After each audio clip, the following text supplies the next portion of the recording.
Assalamualaikum warahmatullahi wabarakatuh. Selamat pagi anak-anak. Hari ini kita akan belajar tentang materi keselamatan kerja di laboratorium. Perkenalkan, nama saya Ibu Sumarni, guru biologi kalian. Dan mari bersama-sama kita lihat materi kita hari ini. Ini kita akan membicarakan tentang materi peraturan di laboratorium, simbol-simbol keselamatan, serta hubungan peraturan dengan kecelakaan yang terjadi di laboratorium. Peraturan umum bekerja di laboratorium adalah kenali lokasi tempat bekerja yang berkaitan dengan kualitas keselamatan kerja dan keadaan darurat seperti pemadam kebakaran, pintu darurat, dan lain sebagainya. Di laboratorium dilarang untuk makan, minum, merokok, menerima tamu, serta mengobrol. Selanjutnya, di laboratorium hanya untuk mengerjakan percobaan sesuai dengan prosedur yang tertulis atau diterapkan oleh koordinator praktikum. Kemudian, waspada terhadap berbagai kondisi yang tidak aman. Selanjutnya, segerakan laporkan kondisi-kondisi tak aman kepada koordinator praktikum atau asisten praktikum.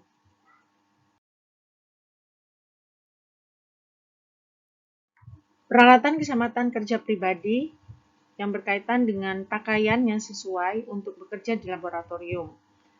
Gunakan pakaian yang biasa digunakan untuk bekerja di laboratorium, terutama menggunakan jas lab yang berlengan panjang. Kemudian gunakan sepatu tertutup yang biasanya digunakan pada saat bekerja di lab. Gunakan kacamata, pelindung, sarung tangan ketika kita bekerja dengan zat berbahaya dan menyebabkan iritasi. Jangan pernah menggunakan kontak lensa ketika bekerja di laboratorium kimia organik. Gunakan selalu kacamata pelindung yang sesuai.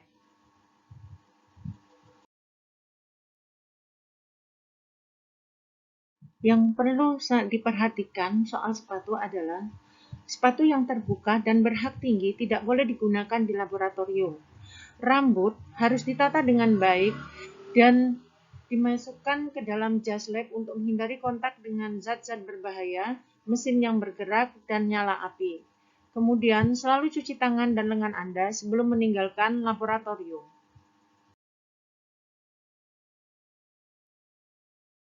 Yang harus diperhatikan tentang bahan yang ada di laboratorium, kita harus menganggap bahan-bahan kimia yang ada di laboratorium harus dianggap beracun dan berbahaya.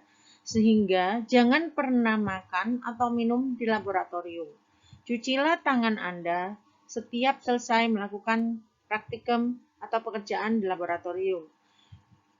Berikutnya, selalu nyalakan lemari asam ketika bekerja di laboratorium. Kerjakan reaksi-reaksi yang melibatkan senyawa yang mudah menguap dan mudah terbakar di dalam lemari asam.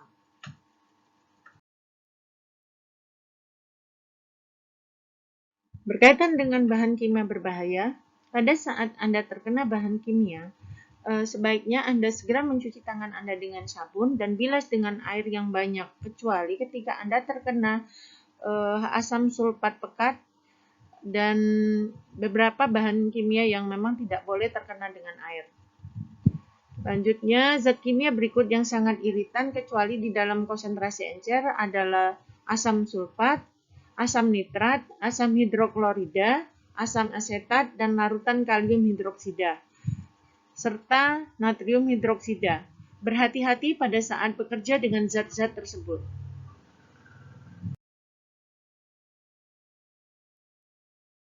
Yang keempat adalah penanganan zat kimia beracun.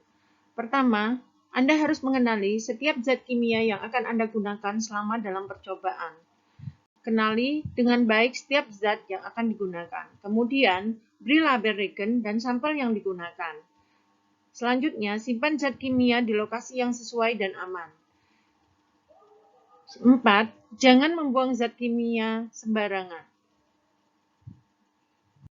Untuk menangani zat kimia selanjutnya, pindahkan zat-zat yang tidak terpakai ke dalam botol-botol atau jerigen khusus yang tersedia di dalam lab. Jangan pernah melakukan penyedotan langsung bahan kimia dengan menggunakan mulut. Kemudian, segera bersihkan setiap tumpahan zat kimia maupun air dengan lap kering. Laporkan setiap kejadian bila Anda ragu cara menanggulanginya.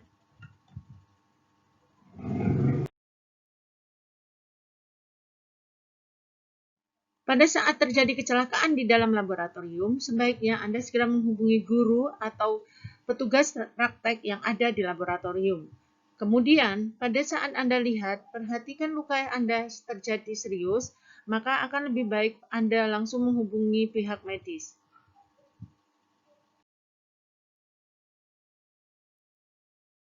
Membicarakan tentang simbol keselamatan yang harus ada di dalam laboratorium. Yang pertama, simbol seperti ini adalah simbol biology hazard, yang artinya bahan ini bisa berbahaya secara biologis karena dapat mengakibatkan penyakit yang berbahaya seperti bisa tertular penyakit HIV/AIDS.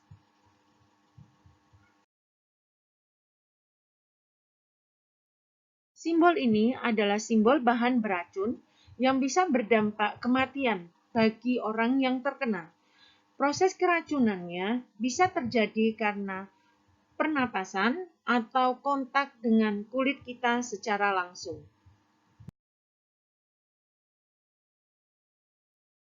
Simbol ini adalah simbol untuk bahan yang mudah terbakar.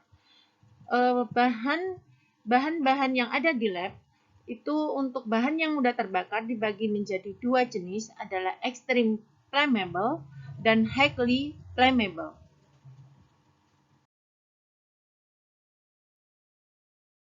Gambar ini adalah simbol untuk bahan kimia yang mudah teroksidasi. Bahan-bahan dengan simbol seperti ini akan mudah terbakar atau mengalami oksidasi karena adanya oksigen.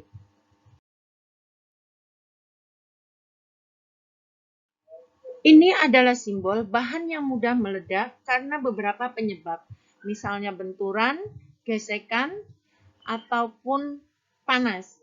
Bahan-bahan seperti ini harus benar-benar dihindarkan dari penyebab terjadinya ledakan itu sendiri, sehingga harus disimpan dengan cara yang sangat hati-hati.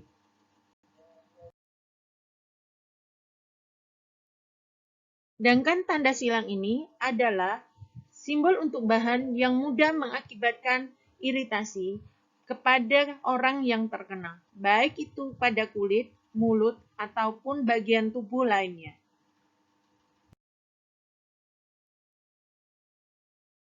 Ini adalah simbol untuk bahan kimia yang bisa berdampak korosif.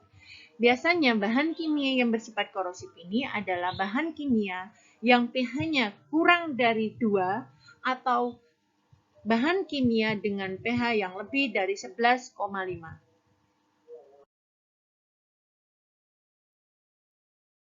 Ini adalah simbol bagi bahan kimia yang pada saat dibuang ke lingkungan maka akan dapat berdampak pada kerusakan ekosistem.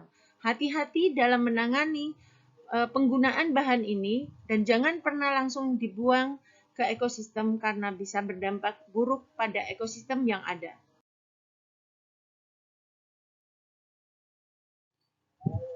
Ini adalah simbol bahan yang mengandung radioaktif. Artinya, bahan-bahannya ini bahan berbahaya dan bisa memancarkan sinar radioaktif. Hubungan peraturan kerja dengan kecelakaan kerja yang terjadi di tempat kerja. Yang pertama harus kita kaji adalah identitas bahaya. Bahaya yang terjadi bisa berupa bahaya fisik, bahaya kimia, bahaya biologis, dan bahaya ergonomi.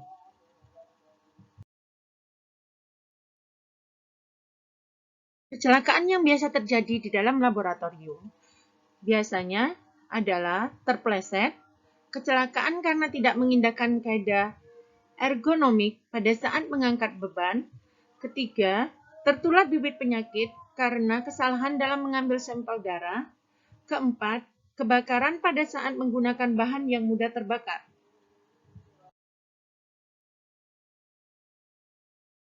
Sekian materi kita hari ini. Terima kasih atas perhatian kalian semua. Semoga kalian bisa belajar dengan baik. Ketemu lagi pada materi selanjutnya. Wassalamualaikum warahmatullahi wabarakatuh.